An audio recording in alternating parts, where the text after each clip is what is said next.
after ng hearing ng 24, mag-i-stay kayo sa kapatid mo. Opo, Daddy Frankie. Yun, good. Oo, para- Kasi masyadong malaki ang gastos kung Opo, every Daddy. hearing talaga, Opo, ganyan Daddy. tayo. Opo. Napakaganda ng naisip mo na huwag kang mag-alala. Kung pamasahe lang din naman, walang problema. Opo, Tama yon. After hearing, para sa security ninyo, balik po kayo sa kapatid Opo, nyo. Daddy. No? Kasi marami rin tayong lakad, marami pa akong tinutulungan, okay yon, best yon. Sa palagay nyo mga kababayan, tama ba yung naisip ni Ate Miriam? No? Para sa akin, goods po yon. At least, magiging peace of mind din sila.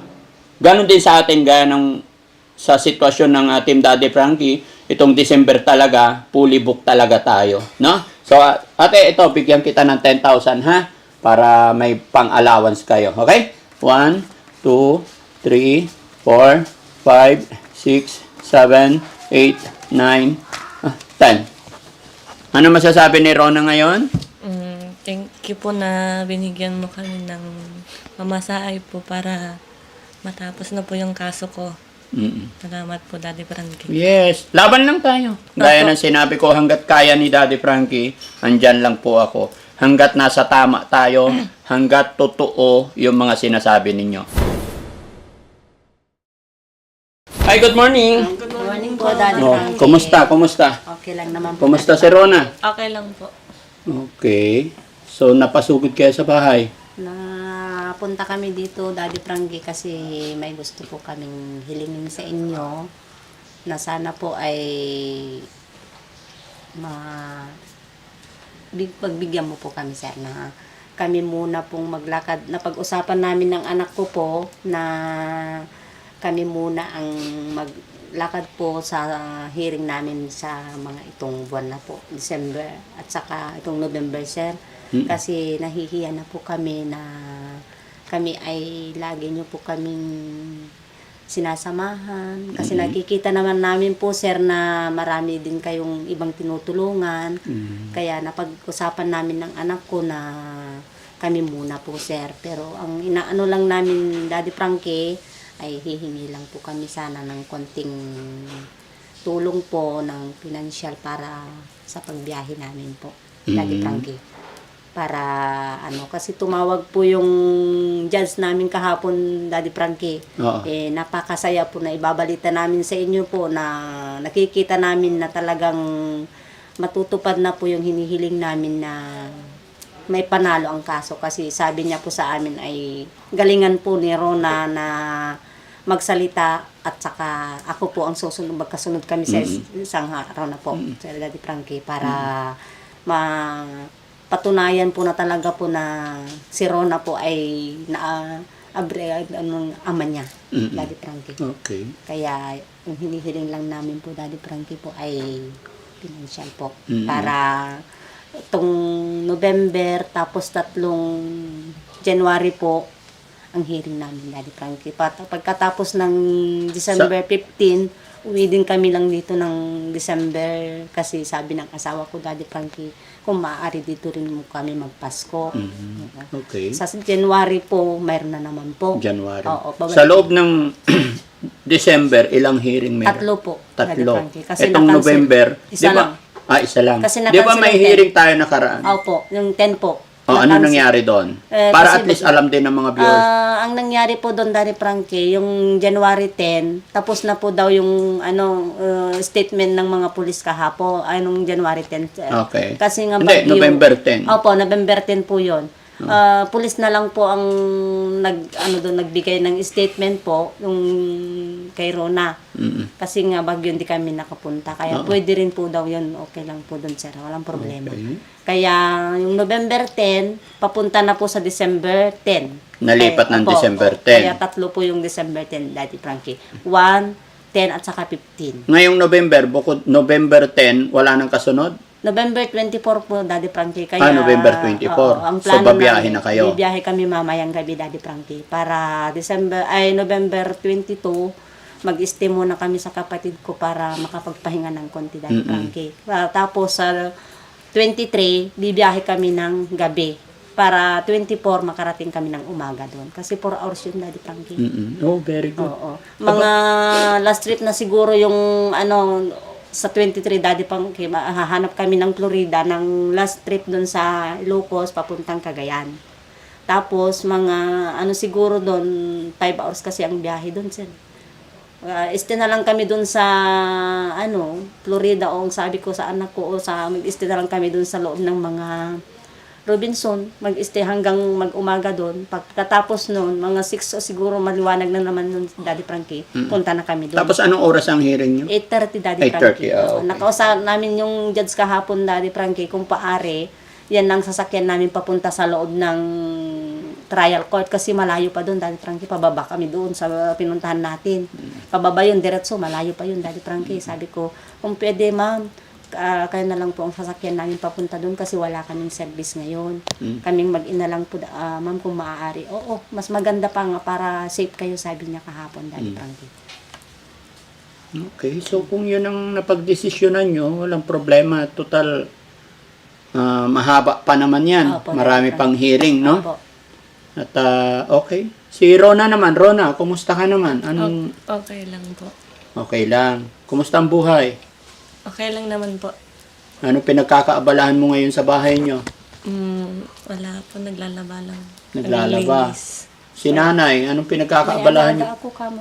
May alaga po siyang kambing at saka mga manok ngayon, Daddy Frankie. Okay, good. Si nanay naman, anong pinagkakaabalahan nyo po? Ganon din po. Nagtanim ng mga halaman po, gulay doon sa baba, taas ng bahay po, doon sa dinadaanan niyo. Tanim ako ng ano doon. Tapos yung mga alaga namin, Daddy Frankie. Oo, mag-isip tayo kung paanong magkakaroon ng mag-isip tayo ng ibang paraan Opo. para may pagkaabalahan. Opo. Bukod sa pinagkakaabalahan, may income later Opo, on. para hindi laging sa mga bilihin. Mahirap po, Daddy Frankie. Mga gulay lang. po. Magtanim kayo ng sitaw. Pag namunga yan, pwedeng ibenta. Sitaw, talong. O, di ba? Opo. Ang mahal-mahal pa naman ng mga gulay Opo, ngayon. Daddy Frankie. So, yun mga kababayan, mga kabarangay. Yung last hearing kasi nila, November 10, kaya lang nag-message sila sa akin nakaraan, may pabiyahin na sana kami, kaya lang yun yung nataon na yun din yung dating na bagyong uwan, kung hindi ako nagkakamali. Kaya kinancel po doon sa sa lugar kung saan gaganapin yung hearing, kinancel po nila. At ngayon, biglang dumating dito si Rona kasama kanyang ina. Eto, narinig niyo yung pakiusap nila, naiya daw po sila at gusto nila sila lang muna yung magbiyahe. So, dahil busy rin ang Daddy Frankie, lalong-lalo na itong December, maraming lakad, much better po para makapag-concentrate din sila. Kasi mahaba pa naman ito, I think. Pero loobin sana ng Panginoon na matapos na, no? Para makapaghanap na rin sila ng kanilang trabaho, makapag-aral na rin si Rona. No? So, ang hearing ninyo, 24. 24. And then, next, 1, 10, December 1, then, 10, and then December 10, 15. 15. Yun po ang pinaka po bago mag-Christmas. Kaya ang namin, Daddy Frankie, mga 15 o 17 biyahe kami papunta dito, pabalik. Pangasinan. So, ibig sabihin, mula bukas, babiyahe kayo, ang balik nyo na dito, December 15 na. Opo. Mamayang gabi po, bibiyahe kami ngayon, sir. Okay, good. Oo. Para yung 4 na hearing, tapusin na namin, sir. Tapos January, balik na Balik naman kayo po. ulit Opo. ng January. Opo. So, ibig sabihin, tawag nito, after ng hearing ng 24, mag-i-stay kayo sa kapatid mo. Opo, Daddy Frankie. Yun, good. Oo, para- Kasi masyadong malaki ang gastos kung Opo, every malaki. hearing talaga, Opo, ganyan Daddy tayo. Opo. Napakaganda ng naisip mo na huwag kang mag-alala. Kung pamasahe lang din naman, walang problema. Opo, Tama yon. After hearing, para sa security ninyo, balik po kayo sa kapatid Opo, nyo. Daddy No? Frankie. Tapos pagka-hearing, ilang oras na lang naman ang biyahe papunta doon sa Cagayan. Ganun lang. Opo. Huwag kayo mag-i-stay doon sa lugar na yon. Opo, yun din ang sabi ng kapatid ko, Daddy Frankie, kasi nakikita namin doon sa sinabi ng judge doon sa taas. Oo. Parang delikado kasi malapit ang doon, Daddy Yes. Frankie. Kaya ang sabi ng kapatid ko, mag-stay ka na lang dito kasi walang problema sa pagkain. Kasi yung lupa namin doon, mayroon din akong na pagkain daw doon, sir. Ayun naman pala eh. Naani na daw, Daddy Frankie. Kaya, okay, salamat, sabi ko. Oh, may share din kayo sa ani. mayroon siya Very po good, doon, very Daddy good. Frankie. Kaya, ang hilingin mo na lang ang kay Daddy Frankie, kung maaari kapatid, yung pamasahin niyo po. Pamasahe. So, magkano ba pamasahe mula rito, isang tao, mula rito hanggang ano? Dito hanggang Cagayan.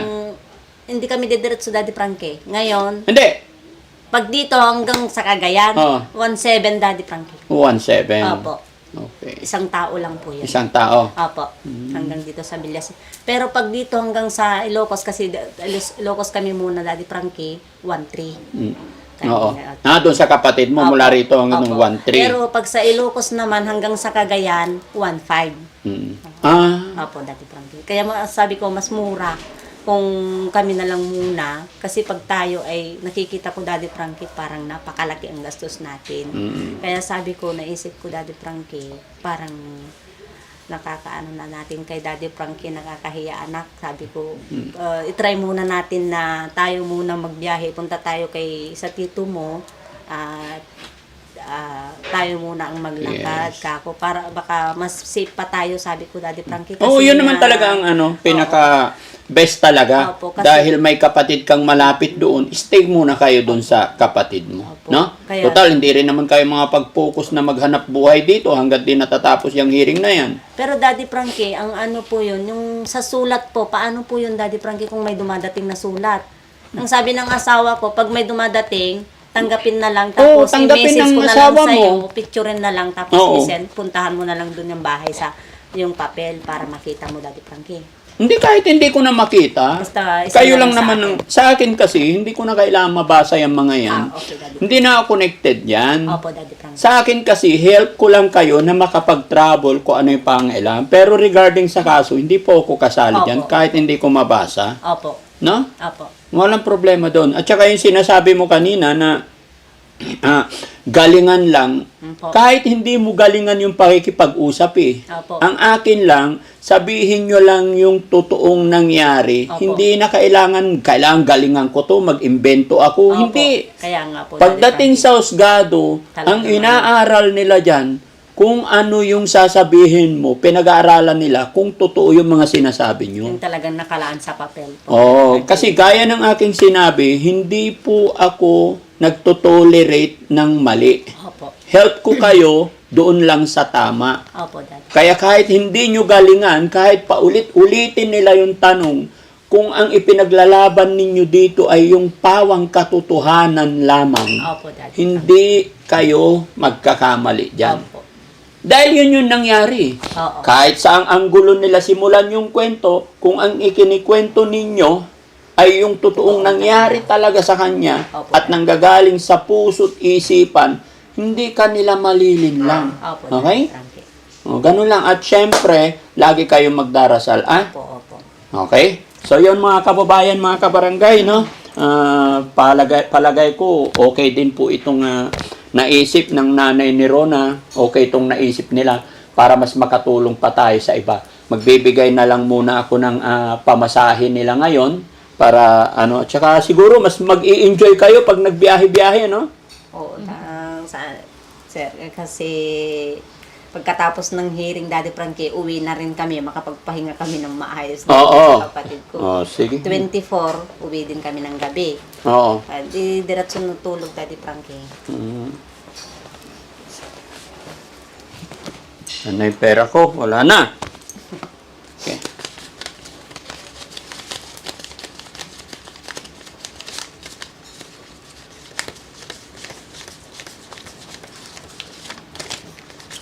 Kasi marami rin tayong lakad, marami pa akong tinutulungan, okay yon, best yon. Sa palagay nyo mga kababayan, tama ba yung naisip ni, Ate Miriam, no?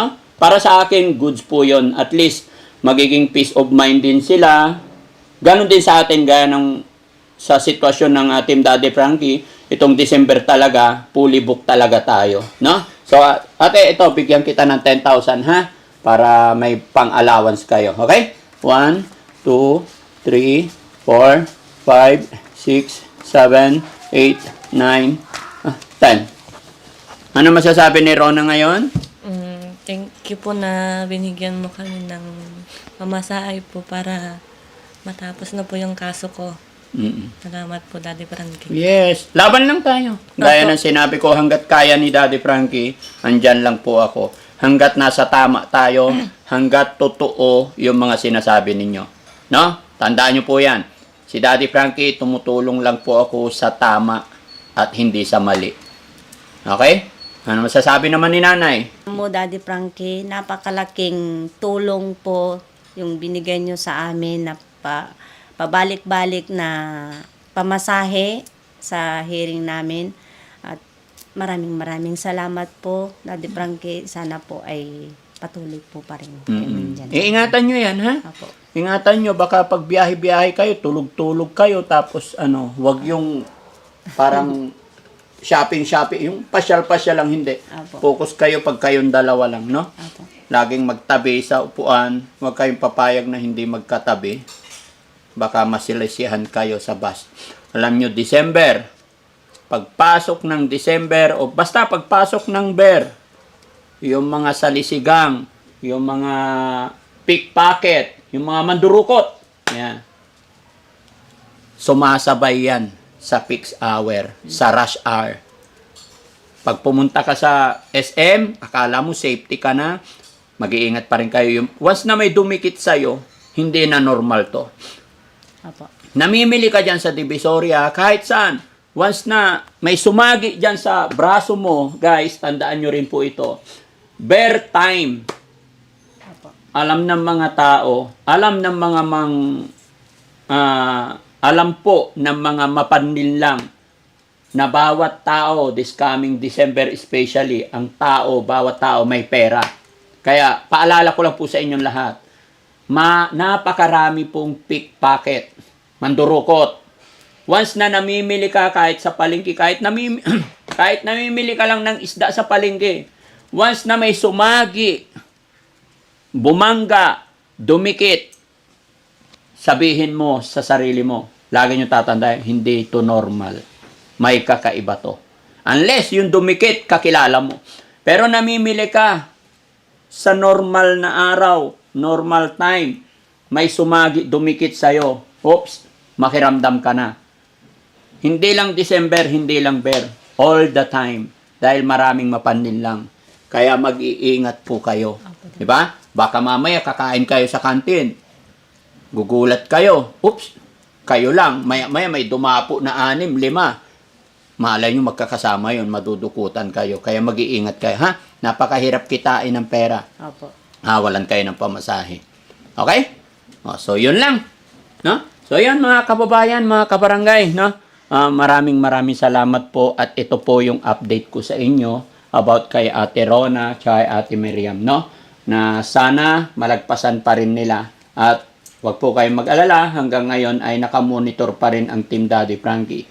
Kanya nga lang ay ito yung naging desisyon. Kaya thanks to God kasi hindi masyadong hirap. Dahil meron din naman silang matutuloy na kanilang kamag-anak. Okay po? Ayan, mag-iingat kayo. Rona? Opo. Ha? Opo, Daddy Frankie. Oo. Daddy Frankie, may sasabihin ako. Ano yan? Ano to? Hanggang December 15 pa? Baka kulangin po kami, sir. Ha? Kasi 1.5, 3 mil. Papunta lang namin ni Daddy Frankie, pabalik 3 mil na naman, 6,000. Basta tignan nyo na lang muna yan. Ha? Basta Kasi at i-message least na lang. makakapag-hearing muna tayo, 10,000. No? Message na lang po. Kasi kailangan kong liwanagin, Daddy Frankie, kasi nasabi ko nga sa inyo, wala po kaming sapat na pera. Maraming salamat po, Daddy Frankie.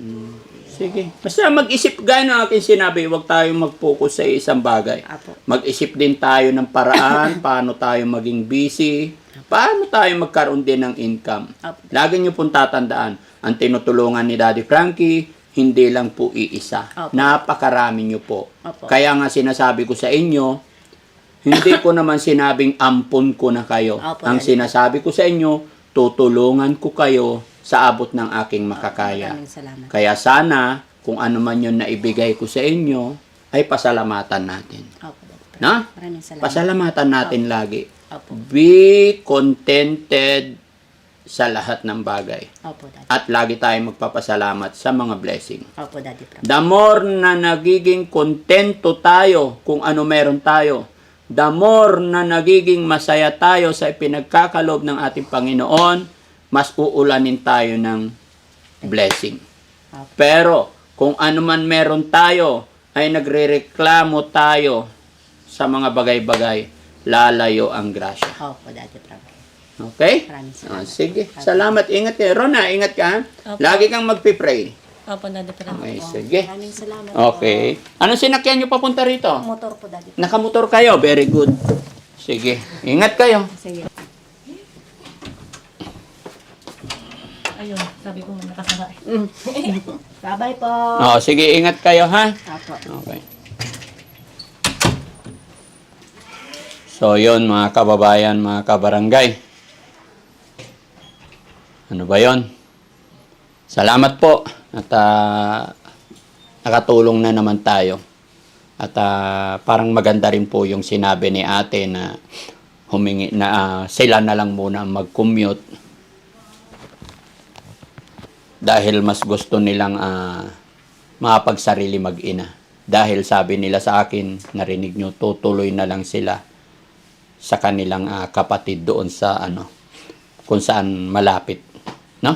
Kaya lang, problema, hindi ko alam. Okay na, bahala na po kayo dyan mga kababayan. Comment nyo po kung ano yung observation ninyo. Maraming salamat and God bless po.